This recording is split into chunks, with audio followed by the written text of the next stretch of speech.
Good morning, everyone. So we are very excited to be here today. We realize we are the last panel between you and lunch. So because you're investing in us, we commit to giving you a very dynamic and thought-provoking conversation. What I thought I'd do is start off by having the panel give a brief introduction of themselves, specifically about their work as it relates to this topic. There are great bios on each of these folks in your conference material and on LinkedIn. So we're going to focus introductions on the type of work that they're doing related to innovation and intersections. And I'm going to start with Matt. Thank you very much. So I'm a software engineer and multiple-time founder by background. At Codebase, we're an ecosystem builder. We help startups and founders create new companies. Last year, we had 1,400 founders come through our programs. Wow, that's amazing. Yeah, go ahead. So I have two hats. One is a researcher in space data science analysis. And so that's to bridge the gap between the smart city and innovation, which sometimes is just not here. And the second hat is about designing programs for university engineers so that they are better entrepreneurs and better innovators, because that's also a gap between the traditional education and what is required to be an innovator. Fantastic. Go ahead. All right. Hi, everyone. So I'm Laurent Le Pen. I run Omate. It's a company that designs wearables for people who need protection, mainly from the kids to the seniors. And in between, we have also like products for lone workers. Okay, so same as Laurent, actually I'm a business owner. And I run a company called Trajectory, which is an AI and technology-led consulting company. So basically, we combine technology and consulting, mainly to empower luxury fashion and beauty companies to be more innovative and to leverage technologies to build the business in China. And it's an interesting space to be in, I know. And my name's Jessica Gleason. My work is focused on helping purpose-driven brands scale with integrity. And a lot of the conversations today in that space is around how do you navigate that creative tension between technology and customer centricity in a way that you're still able to develop and deliver effective, authentic relationships to your customers. So one of the things I was very excited about this panel, because I'm an endlessly curious person, was to look at that concept of the intersection on innovation with people that are working across a wide variety of industries. And on our panel, we have a couple engineers, a couple found-up starters, a couple MBAs, and a couple accelerator program designers. So it should be a very rich conversation. My first question is actually for Laurent. My question was, you create wearables for seniors and for children, which are two of generally the most underrepresented groups when it comes to tech design. From your perspective, what is one of the first behavioral barriers that you encourage your team to address when you're designing products? And how do you make tech feel natural to these communities? Yeah, so wearable is a very wide space, coming from, the earbuds to smartwatches and many others. No, smart glasses is a big one. So there are multiple barriers here in terms of design especially what we focus mainly on smartwatches. And the main one is, the first one would be the size. Especially for kids, the size, and we pack a lot of technologies into it.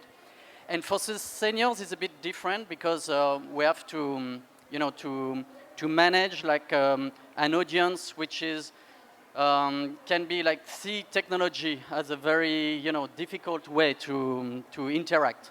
And so we always try to find a way to put all the technology in the back and hide everything. So just to have a look at a smartwatch for seniors, we have like a full touchscreen and all this, all these technologies, GPS, 4G, but we try to erase everything to keep, everything simple. It's a generation that know, mainly like physical buttons, and so we try to interact basically with this kind of SOS button, And after, all the technology for them is just a watch. So it looked like a watch, but there is tons of technology behind, connected to a cloud, connected to services. And so that's all we address, basically like the market and our main audience. And what are some of the benefits that these groups get from wearable technology? Because I think that type of technology does have the power to empower them. You know, it's everything we design at Omate. It's really like to empower all these people, like with some new we use technology innovation to make their life better. So, especially for seniors, there are many people who live alone, and for the family member, it's very hard to, you know, to have to deal with an elder, you know, grandmother, grandfather who is alone at home. And in case of an emergency, what we try to do is to make like this technology blend into their environment, make it easy for them to operate. And we build all the services, and we team up with great companies behind, especially for the services, insurance companies. And another thing is we really focus on professional service. This is very important. Many people ask me, why don't you connect just a watch to an app and goes to the family members, for example? And so imagine now we are on a panel here in Macau. I'm French, but if something happened to my mom or my grandmother, I cannot do much, you know, if I see my phone. So we prefer to have these people we love, like especially the seniors, like to be taken care by professional services. So if something happens, it will go direct to a professional centers, and they will check accordingly and help them. So in essence, technology becomes the connection between one human need, technology, and then someone who can solve it on the spot. Yeah, absolutely. Yeah, fantastic. So Fabian is a bit famous, if you're from Shanghai, for doing the Mobike pollution survey of Shanghai, where he attached pollution sensors to Mobikes across the city. But you have, in your career, mapped complex systems that connect technology, the environment, and human behavior together. I'm really curious, what is one counterintuitive insight your research has uncovered that's changed how you think about how cities should be designed? That's a very interesting and broad question. I want to say that in the field of smart city, the goal of the smart city is to gather data, but then these data are not used that much. It's used mostly to put a label on the city. But we don't see any real use of smart city. And smart city should empower the citizens to be better and to have a better life. This is still not that much done. And one of the reasons for that, I come to the point, is that the urban planning, the people who plan the cities, they have their own theories. They have been taught in a certain way. And this way is not data-based. It's practice-based, but this practice is not easy to transfer city to city. So what we do is that we use systematic data capture to assess the classic theory of urban planning, and we see if these theories are true. And one case where it was counterintuitive is that in urban planning, you want to put more green spaces everywhere to make people happier. There is a supposedly direct link between people's happiness and the green spaces you put around them. And in Shanghai, when we did exactly this study, it's true for people who live downtown. If you put more green to them, they are happier. But the more you go in the suburb, if you put more green to them, they are less happy, statistically proved. So this challenged the urban planning expectation of why would you put more green? And maybe they don't, every citizen is not waiting for the same thing, and we cannot apply systematic thinking. We need to look at the data and learn from the data what the citizens are awaiting, and challenge every of this theory to find counterintuitive things. And I think the innovation lies in this counterintuitive systematic challenge. It's actually fascinating work if you ever get time to dig into it. Did you get any insight on why that shifted? Did it have to do with like amount of living space or anything? In this case, the shifting is that the green was the least of their problem, is that if you put more green to them, you are removing some amenities that they would like to have. For example, they want their kids to go high school next to them, but then you say, oh no, we will put a park, but not a high school, but what they want is a high school because they want their kids to be next to them. So in terms of planning, they prefer to have some other kinds of amenities than having the green. Usually the green, we say that you should have green close to you, like 5 minutes away.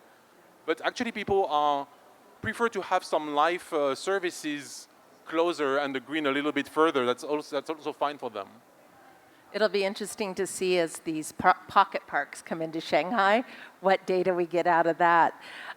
So moving on to Patrice and talking about complex systems, you run an innovation company inside companies that define themselves by their quality of product, their rich heritage, and luxury services. And some of these brands, mostly European, have hundreds of years worth of history servicing customers. How do you use local innovation in AI coming from China to help make better data-driven decisions and reshape the leadership behavior to allow faster local transformation? Because we all know speed in China is everything. And then I have a follow-up question afterwards. Great question. Thank you for asking, and I think it's actually a critical question because where is innovation starting if it's not from leaders? So, and by the way, if you look at the most innovative companies, Microsoft, Google, and they have like Steve Jobs and Bill Gates and Jack Ma in China. So the leadership is at the very beginning of the innovation journey. And this is what I call actually the innovation snake pattern. When snake eat, they start by the head, right? So it's the same for organizations. You need to start by the top of the organization and with leaders. In my case, I'm addressing mostly consumer-facing brands, companies. So they're not technology-led companies. So innovation is not necessarily, or technology innovation is not necessarily in their culture. But they are leaders, and so they are used to decide, and they are trained to make decisions. The problem with innovation, you don't decide that one day you will be innovative. It's a mindset, and it's a process. It takes some time. So for this reason, to unlock innovation and engineer innovation from the inside of companies, we have designed specific programs to address this issue. One of them is called learning expeditions. I really love this one. So basically, the principle of learning expedition, you take decision makers and you bring them outside of the office. I bring them with me on the field, on the ground. We have a supercharged programs of meetings, and we're going to meet startups, entrepreneurs, researchers. So actually, Fabien joined a couple of our programs, so he was really teaching leaders and CEOs about how academic view of with a scientific view of innovation can really help on their business. And by doing that, you fast track their change of mindset to work more agile, to be curious, to think of a systematic process, and then they can really land on some business innovation or technology that can really feed their pain points, their problems, and their strategic roadmap. I agree totally. I've been doing executive immersions in Shanghai for over 20 years at this point, and that light bulb that goes on with people who come with a preconceived conception of what they think's going on in China, or how they think their brand's interacting with their customers, and then to see how technology is swirling around their brand. And I think when you look at what happened in COVID, it changed technology because the sales team started leading the technology conversations with the customers. Oh, what? I have a question for Patrice. Yeah, please. And guys, I don't know if you would agree, but by doing that, and I think we've delivered like over 100 learning expeditions. So first you start about innovation as a strategic topic. Exactly. You realize it's much more about culture, right? Yeah, well, and I think that, and we'll get to your question, but I think that when technology is done best, it allows companies to be more of themselves to today's consumers. It doesn't change who they are. Go ahead, what question do you have? Yeah, I listened to you about the role of the leaders in innovation, and the ISO organization who just structure companies recently made an ISO recommendation for innovation. Like if you want to be innovative in your company, you need to have like this ISO, I don't know if it's the 28,000 or something, to be innovative. So do you think, from your perspective and having worked with CEOs and leaders who comes to you for innovation, that if they follow a kind of a guideline that is proposed by a norm agency, they can install a mindset of innovation in their company, or it still needs this organic thinking and mindset changing? So yes and no. I think there are two components. One is a mindset, and the mindset is a vision, convictions, and this is carried out by the leadership, right? That will bring and infuse that within the organization with a culture. That's one aspect, and the other aspect is a process, which is more like what the ISO probably is trying to tackle. So you cannot decide, but you have to lay out the foundation of having the innovation to emerge. It's like a garden, you know, you need to maybe to bring the water every day, etc., and hoping that the plant is going to grow, but you cannot decide, but you have to do it every day. So I think the process is very important. It's a bit more tedious, systematic, but without that, I don't think you really come up with innovation. Yeah. And Patrice, what do you think the most common mindset shift that international executives need as they approach innovation in China is? Because you mentioned it broadly, but I'm guessing you have a point of view on one or two behaviors that are really important for them. There are plenty. Top two. But one, the speed, the time, the frequency. So we deal mainly with international companies. The decision cycle is based on the budget cycle, which is every year. When they come to China, they meet with companies that make decisions every quarter. I think Alibaba has kind of, at the scale of Alibaba, it's not a startup, right? They can pivot every quarter, some company every month. So that's a big change of thinking about how you can have this agile mindset, having a vision for the long term, but at the same time, on a short term, to explore, try, test, fail, and retry. Agreed. I think pivoting in China quickly is one of the keys to success. So I want to transition over to Matt, because at Codebase, you work with design innovation programs that help students and academics launch startups from within the university ecosystem. And it's a different model than a traditional accelerator. We have quite a few students attending the conference this week.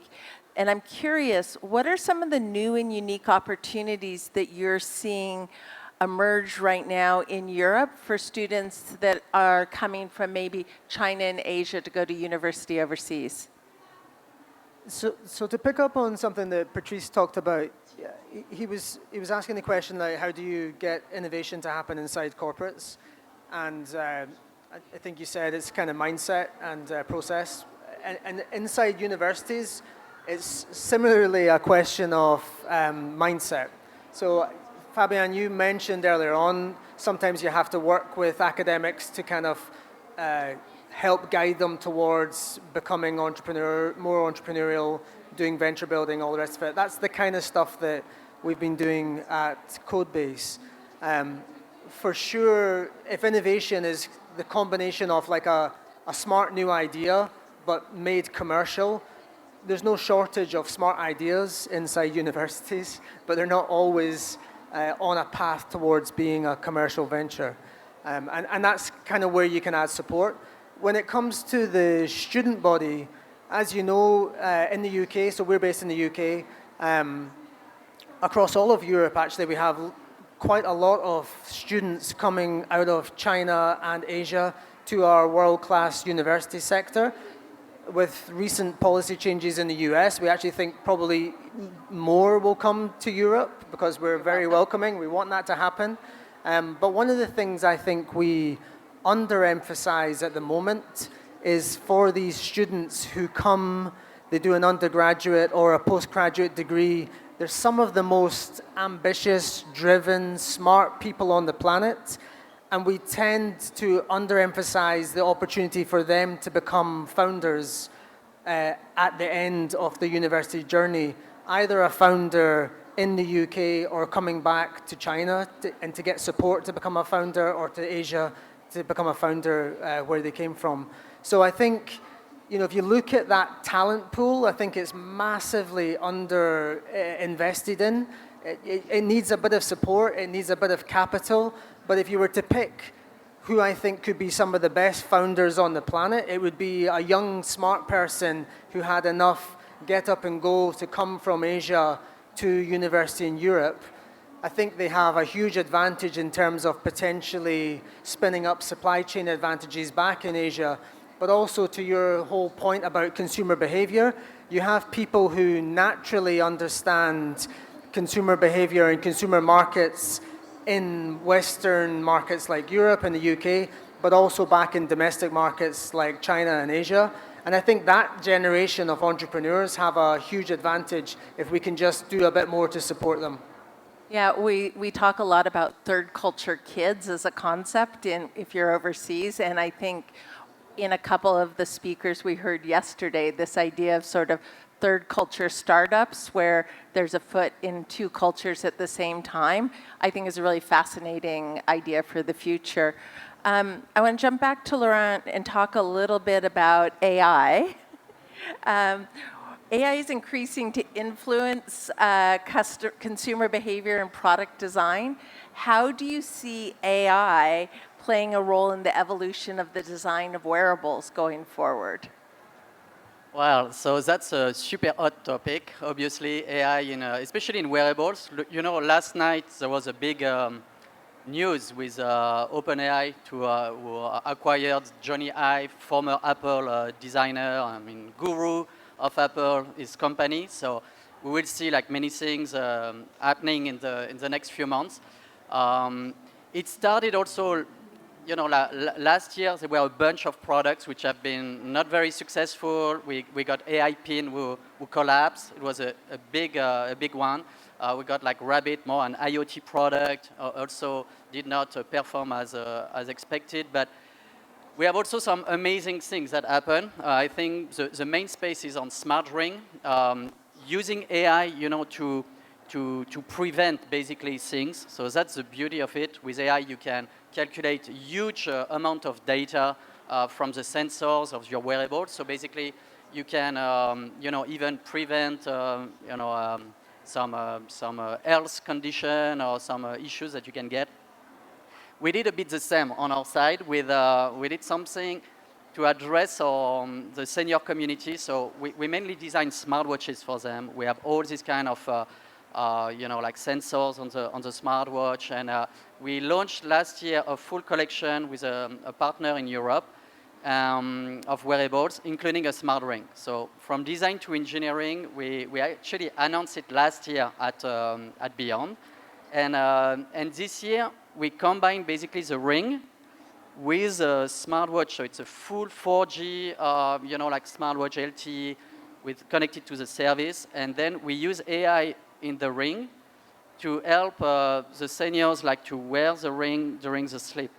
So I'm sure, let me just explain further. I'm sure many of you, me including, I love watches, but I cannot sleep with my watch.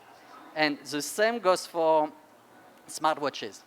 And sleep monitoring is actually super important, and that's where you can get a lot of critical data about your health. So I really recommend you to use either a smartwatch or a smart ring, because all this data will be very useful for your health.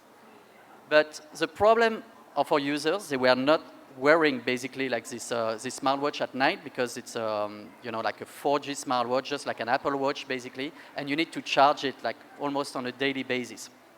So we remove all the sensors from the smartwatch, And now we use like a smart ring, so because it's very easy to sleep with a smart ring. It's not like very annoying to sleep with it. It's really transparent. It's really a great experience. And we push all the data from the ring to the watch, and then the watch to the servers. So we use all this algorithm and AI that will generative AI basically from the watch, and then we create a report to the service providers so they know every morning if something happened to the patient. So this is all, and obviously we have so many things now in the wearable space with combined with AI, and yeah, very excited about what is coming next. Yeah, it's fascinating to think about how our wearables can now become predictors of risk points for us. And I think that's really going to be helpful as all of us age in the next couple decades. Fabian, let's look about AI in your world. It's being integrated into urban mobility to optimize routes and reduce congestion. What's one behavior change that you've seen AI-driven systems deliver in urban spaces, and what should innovators be looking at that? One point about the AI and what you said, the traffic and the congestion helping, is that the AI is just helping pushing the limits of what we do already and to push the scope of what we already think. It goes into the direction of the people who just have their own expectations. So we always expect traffic, and congestion is an excellent example because the traffic is helping the car get faster. But there are people who walk next to the car. There are people who want to enjoy another way of just getting fast from point A to point B. And I think that one thing that we should pay more attention and use AI for this is to focus more on what the human would like when they are moving from point A to point B, and ask AI to have a pleasurable walk. Maybe ask your car to make 5 more minutes, which is not good for sustainability, but it could be good for a human to go next to, I don't know, park, trees, because we know trees makes you more creative. It has been proved. So you can use the AI to actually stop focusing on this very traditional traffic thinking, like optimize economic things, and use the AI to read the situation, know what the citizen wants, and organize for you a walk where you will have less sunshine. That's for our Chinese audience, and having a better experience with the shop around or the restaurants, and having opportunity to have like a food you never thought would be here. But the AI can predict this. In the hands, if we put back the human in the center and the human pleasure in the center, and not do that just for economical purposes, if it makes sense. It totally does. Actually, after our conversation, as we were preparing for today, I started thinking about the work that you're doing becoming the Spotify of walks, where you say, I'm feeling like I want this kind of walk, and it can generate it for you on the spot based on what you're looking for and what your preferences are. So I got really inspired by it. So Matt, looking at AI from a startup standpoint, how is AI transforming how startups go to market, particularly young startups or inexperienced startups? I mean, I think there are 3 big areas where AI has really changed the game for startups in terms of go-to-market. The first one is just the pace, the ability to get a product out to market much, much faster than before, to be able to iterate much faster. What we're seeing in the most successful AI generation startups is that their time to go from 0 to product market fit is vastly reduced compared to, say, the SaaS generation. So that's the biggest one. Part of that is driven by consumer behavior. I think a lot of consumers are willing to try new things right now. We're in the era of experimentation from consumers, kind of just at the sort of early adopters to early majority stage of AI, really, in terms of consumer markets. So for startups, that's great because people will try new things just now, chasing more functionality. The second thing is it's essentially taken a bunch of cost out of go-to-market for startups. So there's a lot of marketing automation. You're seeing very successful 10 million ARR, 100 million ARR businesses with very small cost of acquisition and marketing and sales teams due to using AI tools to automate some of that side of the business. And the third thing, which I think we've started to see quite a lot of, is a big change in consumer behaviors that startups can plug into, which is really, you might term it as the death of the blue links as the top of the funnel for a lot of consumer behavior. So we've already pretty much seen a lot of consumers will not start an information journey on Google anymore. They'll start an information journey inside an AI chat experience. And that's just the beginning. I think that will accelerate. So we haven't seen that happen yet for e-commerce or for other areas of the internet economy, but I expect to see that top of funnel consumer behavior to radically shift towards agentic flows and other AI-driven behaviors, which will really disrupt go-to-market for all startups in the coming years. Yeah. How did the rest of you feel about that? Aligned? Yeah, I mean, please. So yeah, I guess you wanted to segue into how AI is disrupting our work, right? On our side, because we do tech and consulting, we are kind of disrupted twice. So tech is easy. So I think now half of our code is AI produced or AI prompted. That's period. It's already now, right? On the consulting part is a bit different. If I take one example, which is market research, because we do a lot of market research. And market research basically is to condense 2 months, 4 months of research into one report to transfer the knowledge to the client. And when you think about it, it's highly inefficient. So now what we do, and it's highly disrupting our work, is we not only provide the report, but we provide a chatbot that can carry the knowledge of that report, of the previous report. For some companies, we have 6 years of reports. And we also put into this chatbot the knowledge of all the research material that we use to produce the reports. And then they can ask, interact directly with it throughout the organization. So it's very concrete disruption about our day-to-day work with AI. Yeah. And that's fantastic because you give more value to the consumer at a lower cost to you as an organization. So to wrap up with our rapid fire question of the day, and I'd encourage you in the audience to consider this question for yourself as well. But things are changing quickly today, and we all need to be rewiring ourselves as well as the teams that work with us. So I'm curious from this panel, and I'll start with myself and then I'll go to Matt and come back. What are the skills and competencies that you are now intentionally working to develop in your teams? And for me, one of the things that I think is going to be the superpower of the future is developing the skill of curiosity in this next generation, because a lot of the research and the hard work can be done equally across the system. The point of differentiation is going to be, do you have that level of curiosity to ask 3 more questions or 2 questions from a different point of view? So that would be my perspective. Matt, how about you? So I'll follow on in the same vein. If intelligence becomes available at the marginal cost of energy, which is where we're maybe heading with AI, then I think taste becomes something that differentiates humans from machines. So I would encourage people to develop a sense of taste. Fantastic. Fabian? And I would say never assume and always question. Like theories are here to be challenged. Fantastic.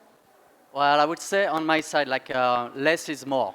We need to focus on, critical things that, or we can, build our product, because we build physical product at Home8 or Oaklyn, and we try really to focus on a mission rather than doing too many things. So that's our goal right now. Less is more. And I think for me it would be the same. It will resonate with what you said. So this year, actually, for training plan for the team, because of AI, 60% of all training is all about soft skills. Critical thinking, creativity, curiosity. Fantastic. So what I would challenge you in the room here is if you are a business leader, now is a good time to go back and look at your job descriptions, look at those performance expectations for the next year. I think too many people leave those on autopilot, but I think if you take this idea of innovation should happen quickly and it's at the intersection of technology and humanity, now is the time to go and look at how you're also going to upgrade all those amazing humans that are working on your teams and in your ecosystem so that they can succeed in the next generation. So with that, I would like to say thank you to all the panelists for coming. Thank you. And thank you for all of you for sticking through the process. Thank you all. Please step forward and grab a photo.